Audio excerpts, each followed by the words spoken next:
to After 406. One of the main reasons why I wanted to do a podcast was I wanted to capture huge amounts of history, story, biographies. And I'm so delighted that I've been able to do this. Like many people, when we travel or when we go to the shops, where there is a book about somebody so interesting, we buy it, we consume it, or even download it in our audio books to hear them. So with this platform, I'm so grateful that I'm able to interview amazing Papua New Guineans, humble heroes, your average Joe that's out there making the change. So to kick it off, in episode 3, I'm so grateful that I've had the opportunity to interview David Westley, a powerhouse on his day in the rugby league scene, wonderful person and doing incredible things after he hanged his boots up. But it was also pretty cool that I got to get my good friend Lahui Ako for both of us to have a chat with David. This is the David Westley story. I hope you enjoyed as much as I did. Welcome to the Legacy Podcast, and today it's all about highlighting heroes that have performed exceptionally well in their professional lives, but also when they've completed their careers and moved on to greater heights and exceptional activities. So today, the conversation that we'll be having is a legendary rugby player that's transitioned into a very strong mental health advocate. Our guest speaker for today is Kumu legend and NRL superstar Mr. David Westley, who is known as a silent achiever. He's played as a front row in 143 Australian NRL games for the Canberra Raiders, Parramatta Eels and the Northern Eagles team, and is currently the founder of the Basecamp Foundation and also collaborating in piloting the Grassskirts project, implementing the new gym box schools. I'm also delighted to welcome Lahui Ako, who is a prolific writer in his own right, written over 5 books, and is a career public servant, and has also taken a keen interest in narrating and writing stories about Papua New Guineans that have gone into great heights, into the various activities that they've actively been involved in.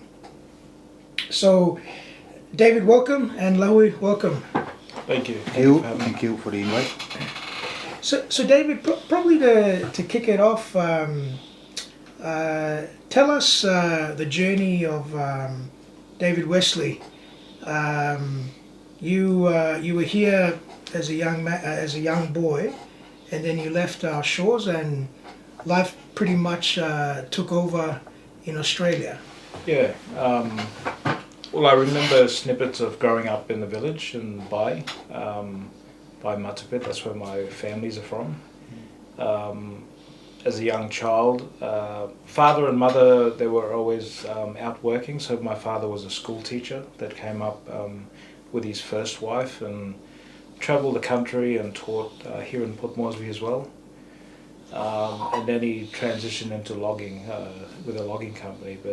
And mum also, she was out in Rabaul Town working as a housekeeper. So I was always in the village around my family, my grandparents,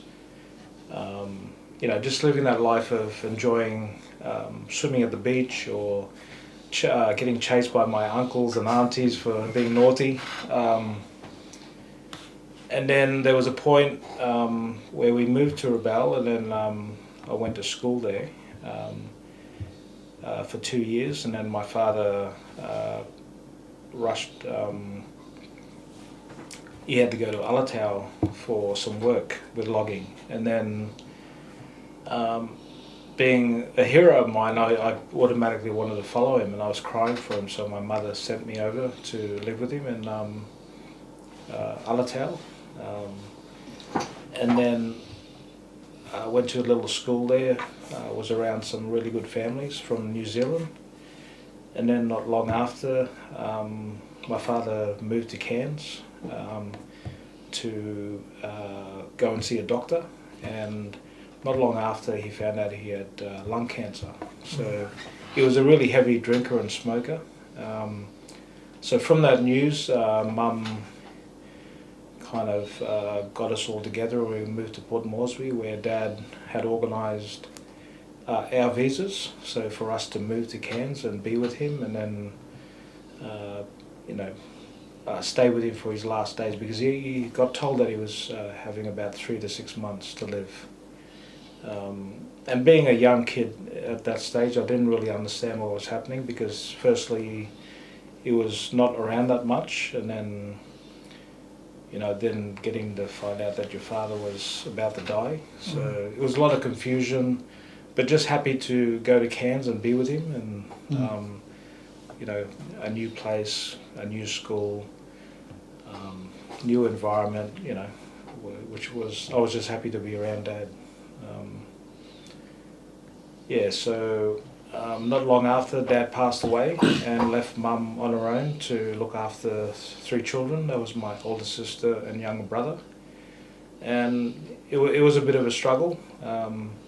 Sometimes we didn't have food on the table, but Mum being Mum and very strong, she made sure that she either picked up an extra job, or I'd help her collect cans or whatever I could do just for us to put food on the table and pay the rent.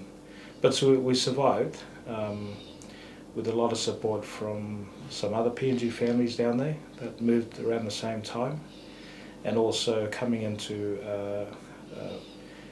Aboriginal and Torres Strait family that took me in as their own as well, to making sure that I was brought in as one of their own as well, which was a big thing for me as well. And then I took to sports, which automatically, as a young man, losing a father, I kind of lost my voice in a way. I didn't know how to express that pain and missing my father and not having them anymore. So playing sports and then searching for a father figure. Essentially that was through sports and my coaches, and meeting new friends, and starting to enjoy life again, because with rugby league, essentially you're taking out your aggression, you feel good after it. So it was a good life in a way that surviving and not having much, as long as we were happy together as a family. We had our friends, we could play sports and be around good people. I thought I had a really good upbringing in that way, with Mum being that person that really held us together, and played all junior rugby league in Cairns, and then ended up being in Canberra. 93, end of 93 I signed, and then had a 10-year career. David, just want to go back to that moment that sports started becoming a genuine pathway and emphasis, and even a potential career. Many of our listeners have been drummed in that go to college, go to university, get a job, and that's the best sustainable way to go. So just walk us through the kind of like the rugby league infrastructure, sports infrastructure that was readily available for you in Cairns, and as a kid growing up, how did that actually gave you that pathway? Yeah, I think it all started in school with my schoolmates. I got this group of friends from all different cultures, which was great for me. Torres Strait Aboriginal, there was a white guy, there was someone from Philippines, so we had a really good mixture, and we loved being around with each other, but we actually did all the different sports together. So I played a little bit of AFL, a little bit of rugby union, and then they call it bull rush. We used to play bull rush at school where we got really physical. You know that game. So we actually got that banned in our school for playing too rough. And that in a way that was my taste of being in that environment where with my friends, because we got to play with each other, we got to learn more about each other. You know, in terms of How old were you? I was about 9, 10 when I started getting into sports. Mm-hmm. With the rugby league, I didn't start till I was 12, because back in that day, if you can remember, it was weight, and you had to. It was a class weight in school, and I was too heavy, so I got really angry. And the guys that made the team, when it came to bull rush, I used to give it to them. So I should be in that jersey, not you. So it was around that age where I started really enjoy rugby league. It was my friends, and then it was a connection with the coach. Like I had some really good coaches in terms of my first coach gave me a job at his takeaway shop. So not only coached me, he saw that I wanted to help my mother, so he gave me a part-time job, you know, straight after school, and then I walk up to training. And there was people around that we lived near the showgrounds where after a rugby league match I'd go and collect cans. I used to clean horse manure before school, go and clean the stables, but these are the connections of people that really wanted to help us as a family. But sports was, like I mentioned, it was a voice, because I became really quiet. I couldn't express my feelings of losing my father, so just to play sport made me feel really good. And especially rugby league, because it's a contact sport, and you let out all your frustrations and you feel really good after the game. You also mentioned at an early age when losing a parent, or especially a father, and then we're looking at substitutes. So you found them in coaches. You might have found them also in older mates. Yeah. And that would have helped you along the way. Yeah, it certainly was, because I remember in those days after sports or after football, all my friends, we used to go to the water hole together and swim, and then all the mothers and fathers used to have food prepared. So it didn't end at the game. We actually went together after the game and spent that time together. And you know, weekends were full of riding bikes to the water hole or to the beach and doing activities that kids now are occupied with computer games and phones, but we did everything outdoors, and that's what, in a way, that's how I survived and got through life, by always being active in that way. Those connections were really, really important for me in those days, like real connections. Yeah. So started getting serious when you were 12 years old. What does that mean when you mean you got serious? Was it in terms of competition? Was it in terms of that's it? David Westley's now one day going to run on the was it NRL or ARL back then? ARL. Yeah, Australian Rugby League. So when I first started watching the game of rugby league on TV, it was just after we arrived, and I saw this game, and I was really confused, and I actually started watching it every weekend, and I told myself that I was going to play on TV one day. Like every time I watched it, I said I'm going to play on TV. And then, you know, it didn't talk about how much money they were making, but I kind of in the background said, Mum, I'm going to play on TV and we're going to buy a house for you. Wow. So that's where it all started. 12 years old? No, it wasn't. It was about 9, 10. Wow. Because I watched it first. I watched the game. And then I went to school, and they were going to put a rugby league team in, and that's when the weight restrictions. All that I get her. Yeah. Very fortunate to play AFL first because of the ball handling skills and a bit of tiggy here and there for sidestepping. But 12 years was my first year, my first season. And the day that I knew that I was going to be a good rugby league player is when the coach came up to me and said, "Good run." Like, that was a good, strong run. Like you need to do that more. So that kind of, you know, that father figure or someone say you did a really good thing that I missed essentially, which drove me more. It was more that than me, in a way, enjoying the sport, by someone being so impressed that I did a really good run, and then I just ran harder and tackled harder. Wow. Yeah.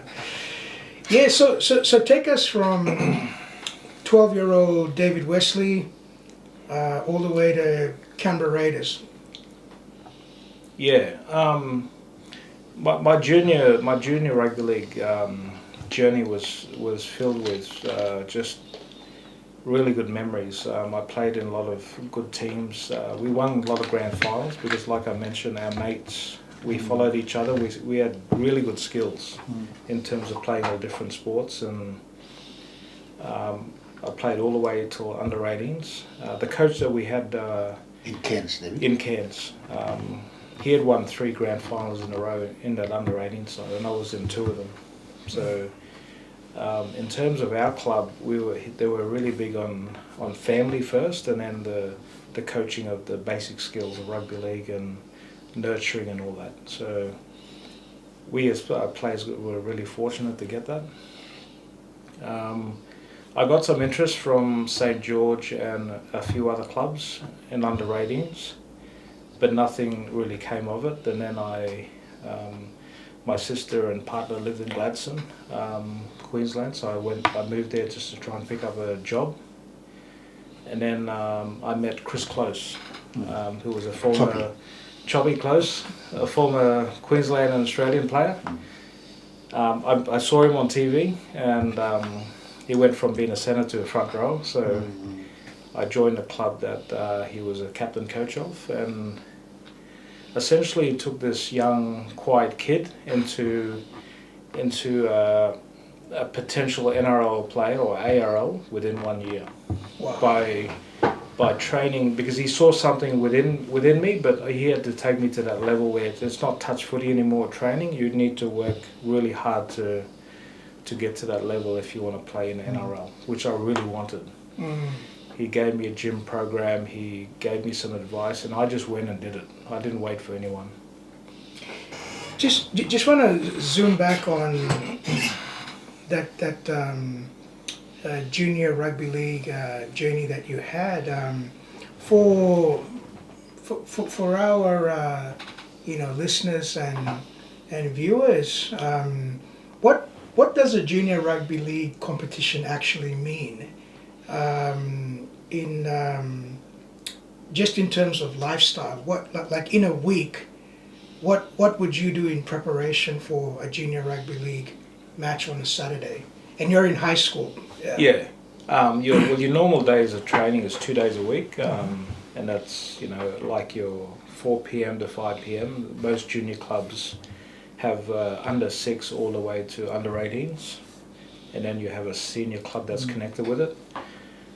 So in terms of being volunteers or organised, they're all parents, all parents of the children that are there. So it's all volunteer based. And this is not school. This is an actual rugby league competition. It's a club. You have club football, and then you have school. Like school is only probably run for 1 term. Okay. And then we get to play a bit of rugby union, and then we got athletics. So rugby league season was more the whole year. Longer. Yeah. And then some of us played 2 sports or 3 sports. There was one guy that played AFL, rugby league and rugby union. So that's the sort of energy that we had. We were always active. So we got the training, and then it's like an hour and a half training, and then game day is usually on a Saturday full day. So through some sugarcane paddocks. So that was my afternoon snack. Break a bit of sugarcane, and then you got a bit of energy for the afternoon session. And I wasn't the most talented, but I was the one that, and I always coach kids this, as long as you turn up, do your best, and keep moving forward, then you're gonna do well. That's good Like advice. if you don't turn up, nothing's gonna happen. And when I say turn up, it's like mentally and focused, and with energy and things like that. So I was that person that really wanted to impress my coaches and also my teammates. I want them to pat me on the back and say you did a good run, and now I understand that's from my loss of my father, finding that validation and missing that. So I had to find that through other people, especially my coaches. And just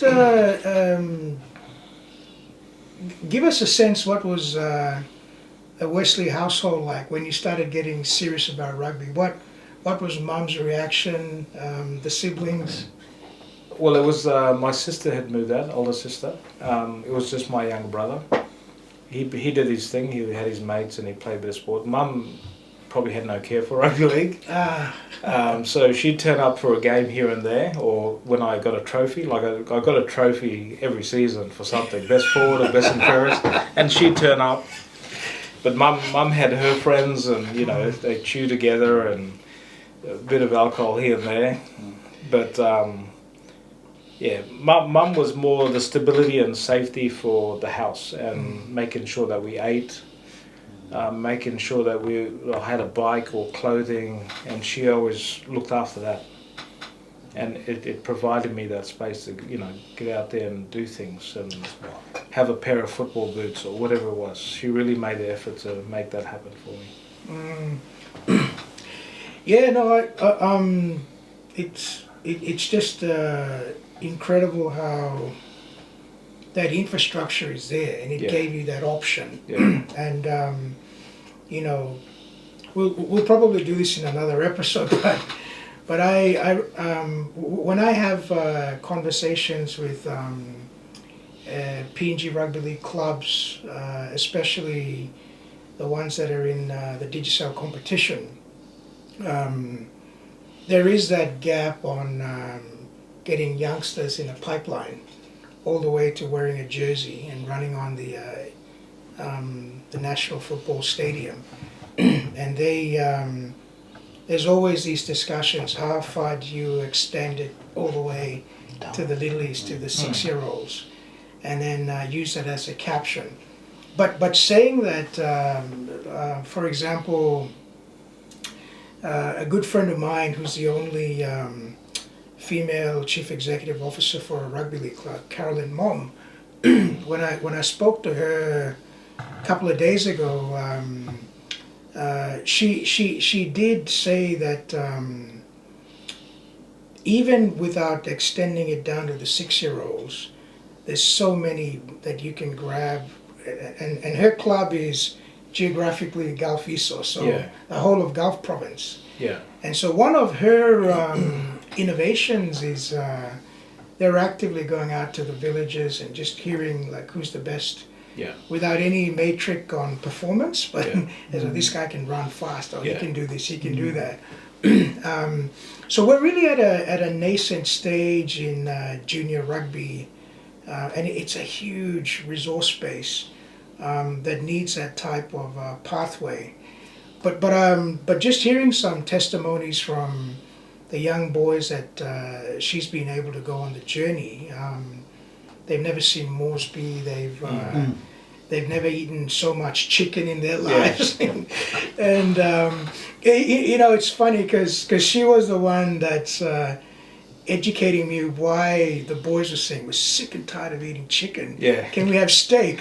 And then the teaching team had to say, well, you know this. The red meat doesn't flow down. He needs the chicken, and so it's not bad for somebody that went to law school with me, speaking on diet. But the basic message is even at that club level, they're 18, 19-year-olds.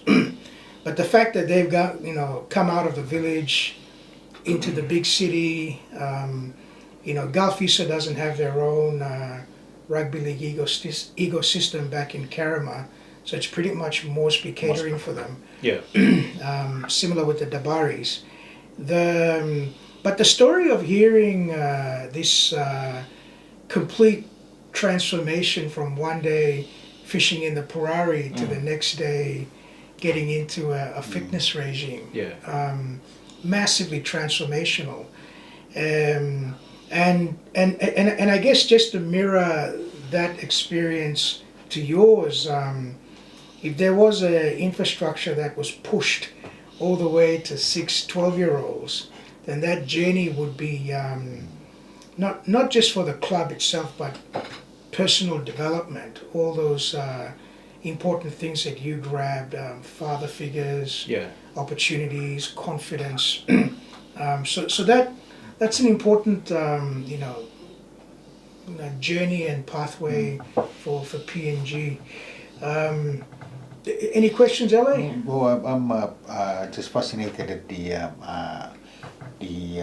discussions, especially on the structure of rugby league in Australia, coming from someone who actually went through it. All we know about is reading about it, but we're talking about experiences, and it's hard to imagine how that can work in Papua, how it can work in Papua New Guinea if we had all the right situations and circumstances covering the community and its economy. Yeah, I mean, do you have any thoughts on that before we get into the A-grade conversation? Yeah. So after my career, I had a 4-year gap, 3 or 4 year gap of just finding myself. Because I didn't actually retire. I got staph infection in my knee halfway through the Northern Eagles season, and I probably had another 3 or 4 years left, and my career just ended. So I went into deep depression, and that loss again of in a way my father, there was that big loss again, and something that I really loved, and the way I found that love again was through coaching. So when I went back to Cairns and we had our first son coming, I started giving back to my club. Kangaroos. Yeah, that gave to me, Kangaroos. So at our club and any junior club, and when you're volunteering, if there's a good system in place, you see players that go away and then they come back and give back to the club that gave you everything that through mentoring and coaching. And then so I started coaching from your under 6 to A grade. So I've done all those different levels, and I became a development officer for Queensland Rugby League and working alongside the NRL for many years. Did a 2-year stint in Cape York, where we had rural communities, so I had to travel through road and then fly when it was wet season. Right at the tip. Right at the tip. And then a little bit of work up in Torres Strait Island, so we had to travel by boat as well. So in terms of the game and different environments, the biggest thing for me is coach education.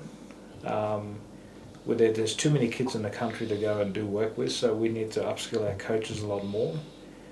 Junior coaches and senior coaches are very different. Junior coaches should be about fun and development, like learning the basic skills, not watching NRL and coaches getting angry at a kid dropping the ball. Mm-hmm. It should be about providing that space where they're learning and it's okay to make a mistake, and then you can fix it up. Then it's all about training and repetition. In the coming years.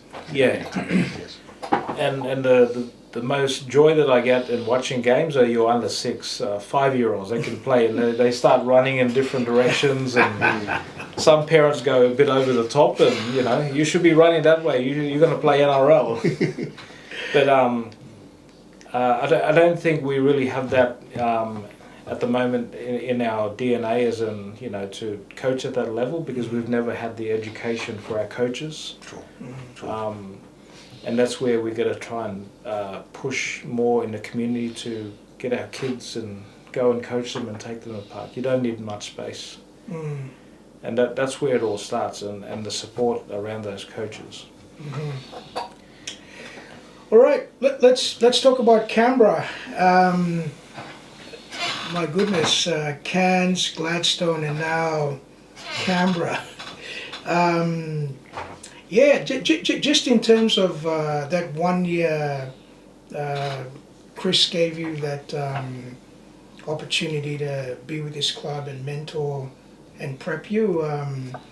What was it like when you finally got that call that, you know, Canberra Raiders is a real thing? Yeah, well, Chris tried to get me to Gold Coast Seagulls at that stage because he was connected to the club. Wally Lewis was there, so he spotted me playing as well. So I was nearly about to go there, and then Tim spotted me at the Queensland Championships, and then I said, you know, I'd rather go to a club that's got all these superstars in it.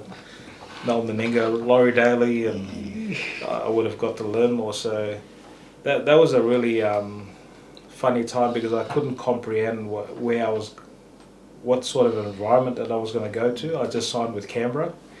Laurie Daly came into Gladstone with a chief executive and actually sat with a few of us and signed us all up. And then November we all turned up for pre-season. And it was a real shock to the system, like a huge shock. Just before we get into that, everybody in Papua New Guinea knows Gladstone as LNG Fields. Why is this place rugby league-y? Is there something about Gladstone that a lot of us are not comprehending about rugby league there? Well, CQ Capras wasn't there around that time, but in Rockhampton and Gladstone and a few other places, Yeppoon, they had some really hard men, like working in the mining industry, and some of them were former rugby league players that transitioned into mines, so that's why rugby league got really big. Okay. And Chris Close was one of them. And I'm talking about really tough men, like it was a really tough competition. For me to go there, I was just looking for an apprenticeship with boilermaking. With my sister's husband was a boilermaker, so I went into an environment that was already strong with rugby league, and it really toughened me up as well. Like playing against men that were just hardened, it toughened me even more, aside from the training. Wow! So it was a really, really good year in terms of a lot of learnings. And I think that's where Tim, when he spotted me playing for the Queensland 19s, he saw that rawness, that toughness that came from that competition. And he said, this guy's ready for A grade. Yeah, bro. No, please continue. So the lights went on. Yeah. So he signed me up, and we went down pre-season. Seaford Oval, where we used to train. Queanbeyan. There was a little house. Why am I talking to you? There was a little house inside called Taj Mahal. Okay. So it was near the fence line and near the gate as you come in, and it had 9 rooms. So all the young boys from far north Queensland and Fiji, whoever, that was a transitional house. So Bruce Mamando and I were the longest stayers in that house for 2 years because it was rent free. So he's a businessman, so we just stayed there, free electricity, free rent.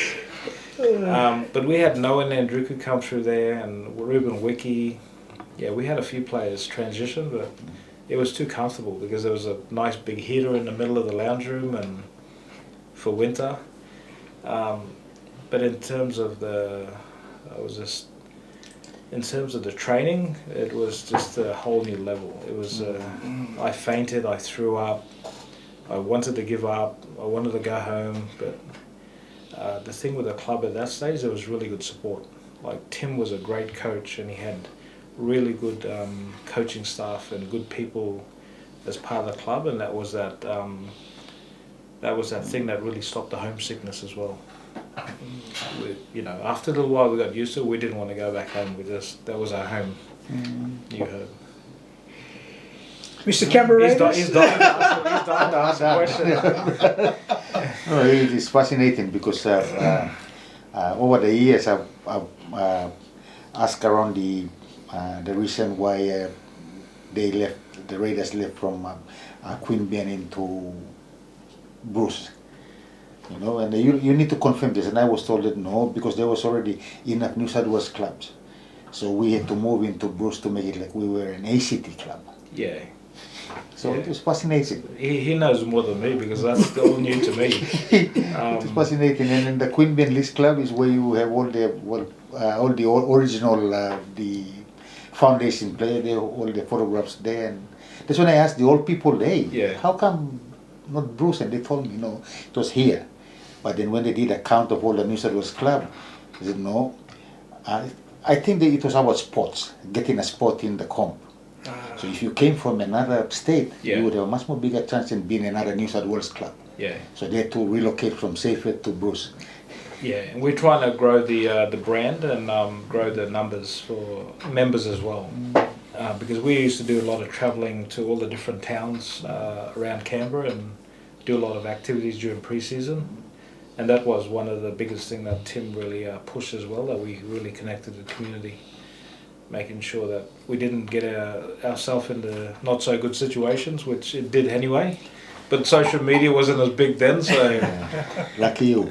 Yeah, yeah, and I guess that's one of the big things that many diehard rugby league fans in PNG don't understand about the whole culture of the community. Yeah. A couple of years ago, I went to the docks in Sydney, and we were doing some work. We were visiting some of the facilities there, and then everybody just started telling us, pack up your stuff and piss off. And we were wondering, oh shit, is there some security measure that we had to get out? But that is the heart of the eastern suburbs, and that's where many of their rugby league communities sits. And it's funny because it's got all these French names and stuff, and 200 years ago, that's where the French kind of set shop. But that community, bonding and even a 24-hour operation like Sydney ports, where millions of goods comes in every day, you really sense that you don't want to be any other color while you're in there, Yeah. or they'll chop you down. But I mean that sort of affiliation to the community, and even the branding of it is an integral part of the club. It's like a big spotlight that amplifies, which is kind of a point that I guess just to peer in, because this was the only club in Canberra playing for the ARL at the time and NRL today. What were the reactions of the community in taking your brand as the Canberra Raiders brand as theirs? It's their home identity. Yeah, it was already established before I got there because they had won 2 grand finals before that, and I was part of the '94. So in terms of that sponsorship and all the fans coming to the games and sometimes travelling in buses to Sydney to watch us play, that was already there, and we probably at that stage had some of the most loyal fans. Like you could, if you play rugby league and at the stadium, you can actually hear different voices, and you could recognise that voice. Because when you go to Sydney, there'd be that same voice because they would travel, to watch their team play. And me personally, I always made the effort to stop and sign signatures or stop and talk, because essentially those fans paid our wages. Mm-hmm. I mean, Canberra fans were so loyal, and still are to this day. There's some really loyal fans like yourself. And they're doing well this year. Day one. Yeah. Yeah. And back in those days, full stadium, and every time we scored a try, they'd play the Canberra song, and they would really lift us when we needed that lift. And they knew when to do it. So we had that strong connection with our fans and our community. and that's where I really love playing at that club, because of that fact that we did it for them, you know. During our idle conversation outside, I didn't realize we were going to ask you, you're going to use this as into us two questions. I was asking about the science. Tell us a bit about the science. You know, it just started when you were leaving, when you joined. Yeah. At that level. Yeah. When I started in Canberra in '93, we were based. All our training was based at the AIS, Australian Institute of Sport, and all the technologies they had and all the new stuff with hot and cold bath and that, we got to access that. We had the best sprint trainers, so we were fast. We're doing all the new gym programs, so we were really good athletes at that stage. We were one of the strongest teams and fittest teams in the competition. Just generally lifting the industry. You know, I joked about that chicken side, but I found it interesting that the way the players were reacting. Like, oh man, can we eat tin meat, tin fish, rice? No, chicken. But you know, having that evolving in the PNG competition, it's amazing. I am seriously amazed at and even the coaches themselves are still screaming at their management. No, I want this app. I want this thing. I want this training. Yeah. And so that does come back to that point that this is a serious industry. It's not you know, under sixes, so to speak. Yeah. At these elite levels, they're demanding it, and it can only intensify. You know, as we are shifting into that whole, you know, NRL journey for us. We'll save it for another. But I just want to shift it into, you know, bro, wearing that. Can I say something about the science coming in the country? Go. So I was working for PNG RFL last year, and I left for some reasons.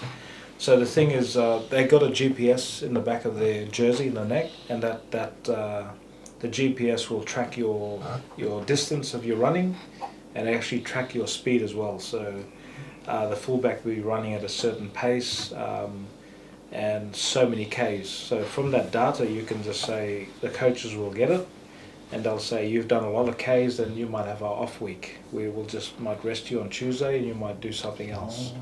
So you're not overloading your players. Mm-hmm.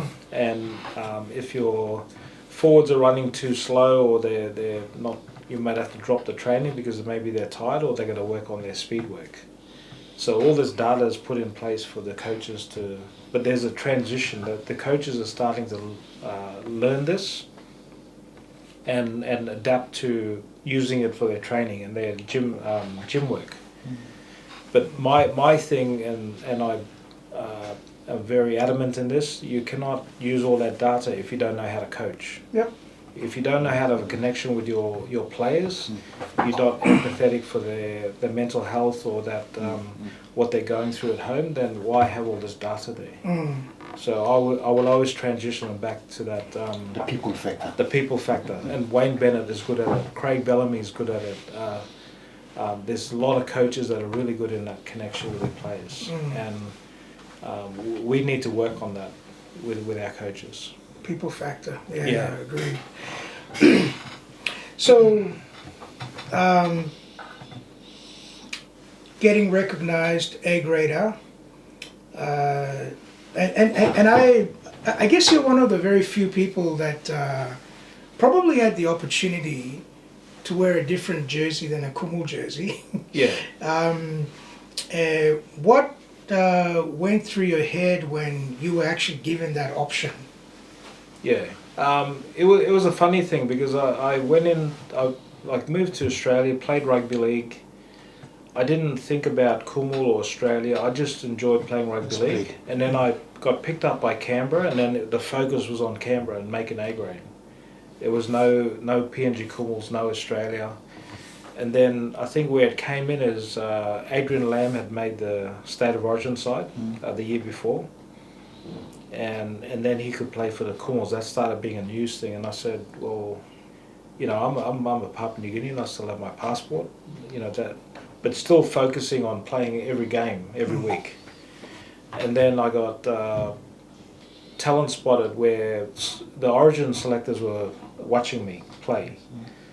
And they came to a St. George game and I had the worst game of my life because they told me they were coming and they kind of put pressure on me. Had the worst game, dropping balls and missing tackles. And then that kind of sparked, you know, because I grew up in Queensland, I admired Wally Lewis and that shit. I might let it on, can't swear. Yeah, that's all good. I might be able to play for Queensland. And then the focus was, you know, playing and shit, I might be able to play for Queensland. And, you know, the Kumals thing never got brought up because my focus was the love of rugby league and just playing. And that never happened. And then I was playing against the Cowboys, and then Martin Leary, he will tell you that he talent spotted me and got me signed for the Kumals if you talk to him. Yeah. He came up to me and interviewed me and found out that I was Papua New Guinean. Because people thought I was Kiwi or Aboriginal or whatever, you know, race instead of Papua New Guinean. Because I know I'm Papua New Guinean. And then he put the question to me and I said, then I thought I would love to play for my country. That's what my mother's from there. And then I got the phone call not long after. Martin did well. Yeah, he did. And he tells everyone. And then as soon as they made the call, the selectors, I said, yeah, I want to play for the PNG Kumals. And that was the 95 World Cup. Wow. Yeah. But I do get comments saying certain things about me choosing and all that. And I get confused with comments because that wasn't on my mind, that wasn't in my heart about choosing Kumals or Australia. But essentially my father's Australian and you know, my mother's PNG. And I mean, those options are there. well, Xavier Coates has gone through it, played for the Kumals and now he's transitioned into Australian side. But I will never, like, playing for my country is a whole new level. It's like a whole new level in terms of the support you get and the feeling you get in playing in your country and playing in Wabeg, playing in Kimbe. Like it's, it brings back a lot of good memories. Not the games, but the camps. Like connecting with your teammates and it's. Like we got our little group now, Kumals group, and we're building more numbers. We need to come together a bit more, and then the stories start flying out, and the laughter, and it's good. Wow. So that's how I got to play for my country, and it's the best thing that I ever did in terms of my decision in rugby league and LA. No. Let it flow. David, let's transition to Basecamp Foundation. So, what's been your greatest inspiration and journey towards establishing Basecamp Foundation? Well, firstly, Basecamp is not fully established yet. So I'm working on that at the moment. It was an idea that I've had for many years now. I think it was like 10 years ago that I drew the logo and the concept of it, and it's virtually all about my life. And I love the pyramids. My village is at the bottom of a huge mountain. I love mountains, and I always believe in that. The fact that you need to build a good base for a mountain to be strong. Same as a pyramid. And that was a concept of that, to build an organisation where we work on the individual, the coach, myself as a person, and having the resources to help people, help coaches, help athletes. And then along the way it transitioned into about mental health.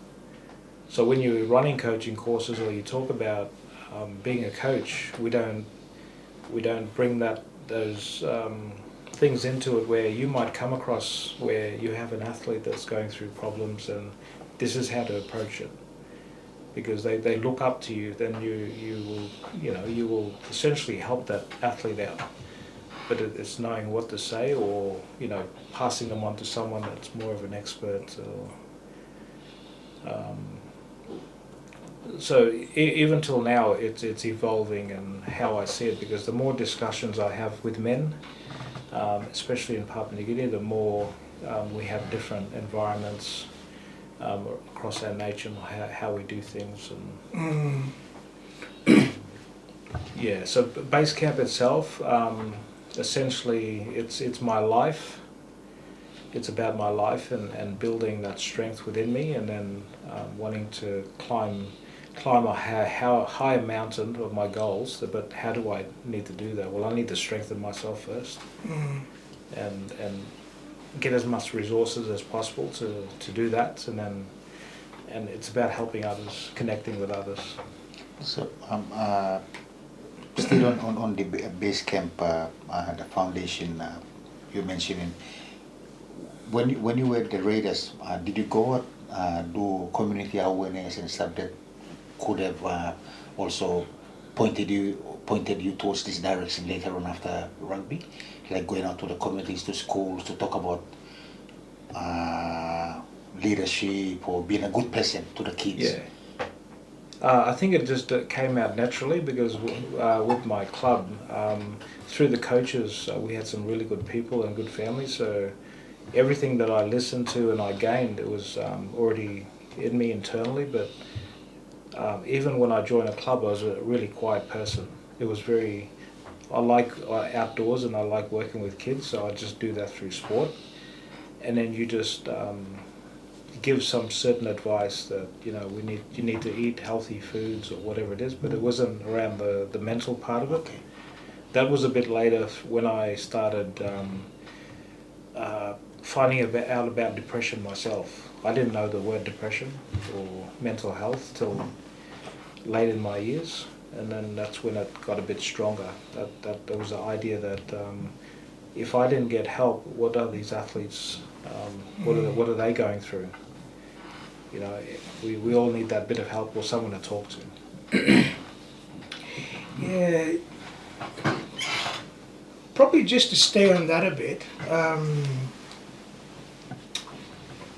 I do know that the focus and the discourse in Papua New Guinea, broadly, mental health is not seen in any way, shape or form as a public health priority. Yeah. And I remember whenever we'd get into these deep conversations about what is public health and what's not public health, all of those major physical health issues on AIDS and malaria, which are important. Yeah.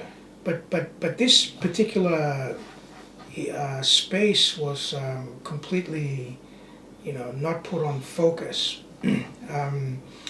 I guess the question I'm leaning onto is there any fundamental differences on mental health, men's mental health issues here versus the probably the issues in Australia? I think that's the first one. And the second one, when you reached out for help, going through that wonderful passion you had for rugby wasn't going to be a reality, and the help that came around and helped you move from that. Is that similar sort of support system in your view available in Papua New Guinea or not? I don't really think it is. When I transitioned and I went through that depression, I kind of knew there was resources there, but it was just finding it was the fear that held me back of sharing and talking to someone. That held me back for many, many years, because I lost everything as well. I lost all my money, lost everything that I had through that transition, and you feel down about yourself, you feel blame, embarrassment. So for me, I had to keep myself locked up in a way, mentally, and not wanting to go out. I virtually locked myself in the house in my room. And it took, you know, some good friends to say, well, you should go and talk to someone, or go and see a psychologist. And then that's when it started helping me. But I met with a doctor yesterday, psychiatrist, and I think there's only 8 in Papua New Guinea, and he's trying to push mental health himself, and he's like, there's not many of them out there. So in terms of resources and help in our country, I don't think it's non-existent virtually. And maybe we got that through House Man in the past, when I remember growing up, and we had a lot of support through our elders, and if you put a foot wrong, they were there to keep you in line, and we had that support there. But I don't think we have that today, our young people especially. We've lost that connection with each other. So Australia's still going through like domestic violence, all those different issues, but they have resources there to help. And I saw that as a missing link, because when I was working in the rugby league space, I saw that athletes themselves were going through issues, but how were they getting helped? Like, I'd go and help the coaches, but is it my job to help these athletes to, you know, come up with some solutions on going through stuff at home, or getting dropped, or whatever it is that they're going through? So there is a missing link there, and that's where I want to come in and be a part of that education, and working with coaches and schools, and hopefully making that change at the highest level, you know, through the government, to put more resources into mental health. Just want to steer into probably some specifics, David, on mental health. In your efforts in getting deeper into this subject, what's the one thing that men that you've seen is a commonality on I don't know if depression's the right word, but what's that one subject that they all, well, many of them are facing as a trend that you've seen here?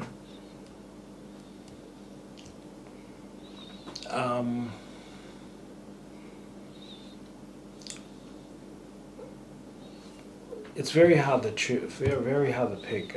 So a few years ago, I actually shared on a different podcast about something really personal, and I can say it now because I've said it before. I got abused when I was 6 years old, sexually abused, and I shared that on a podcast. And so there was a few guys here in PNG that actually listened to that podcast, and one of them in particular said that he hadn't cried for, I think, 45 years of his life, and he went through that.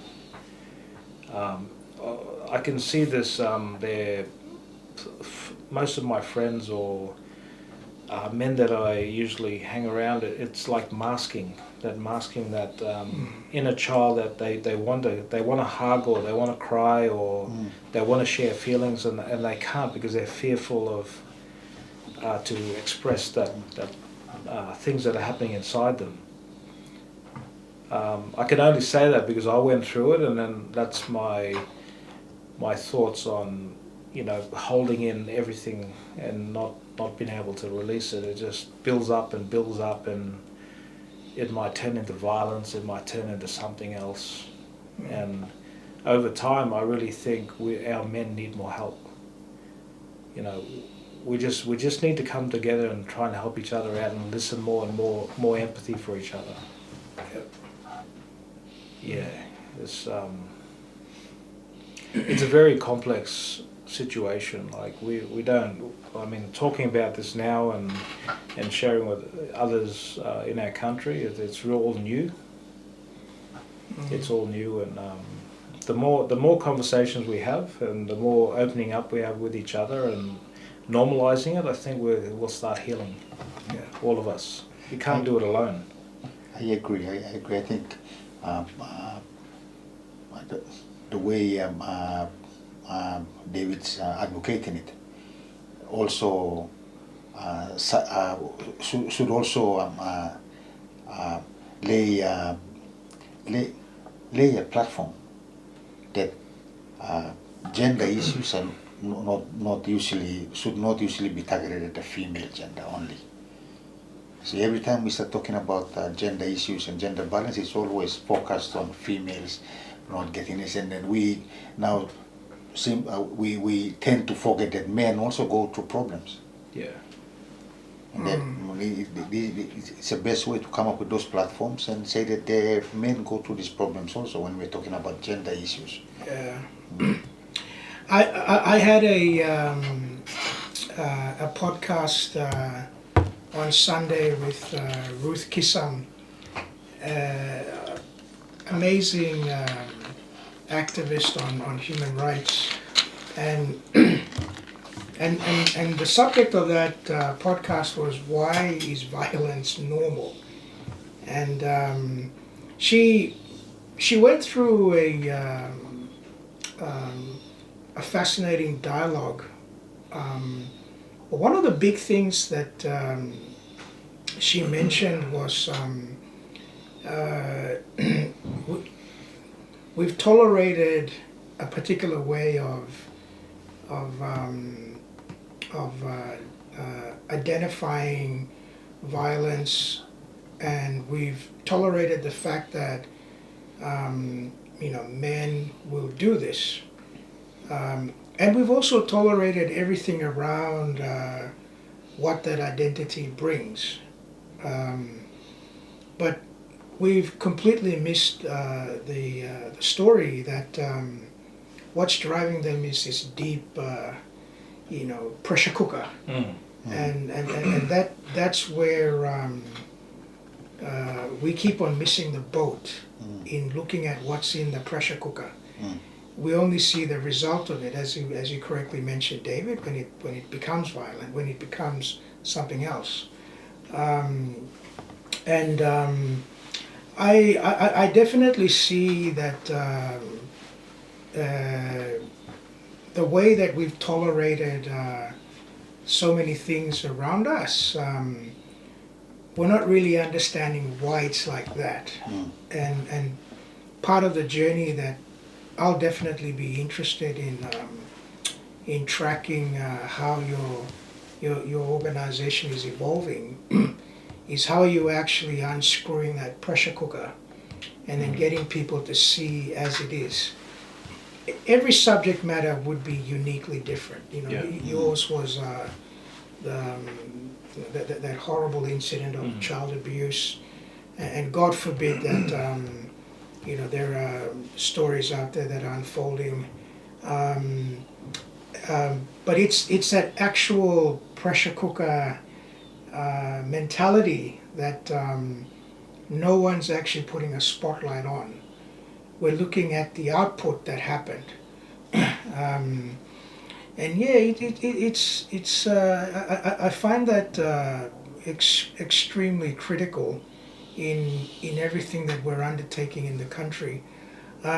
So probably give us a sense on how that's evolving. Like where are you? So are you starting off with the sporting clubs and unpacking it first? The main thing is actually getting out there and starting to talk. I mean, this is a really good platform to start talking about it, and setting up the organisation is another one with the paperwork of setting up a foundation. I don't believe in just creating something and then going and doing it. I need to talk to men. I need to talk to the community, and then it'll give me an idea on where to move forward. I do want to develop an educational piece where it is part of a coaching course, or we run activities to do with corporates or whoever it is, just to get people to open up and have a bit of fun around it, and give them some tools to work on. But as a community, like I mentioned, we are essentially all separated. We're going through life, and we've forgotten that we all connected in some way, and we should come back together and help each other out. Yeah. It's actually called, that is going to be the name of the program, Mestap. So I've designed like a Pacific mat, because the interlocking. Did you get that? So this is it here. So this is not out yet. This is something I'm visual, so I need to see it on me to know that it's going to happen. So it's a Pacific mat, and that's me. It's all ripped and broken and damaged, but it's still strong. It's held together. And the thing with the mat is the more what do you call them?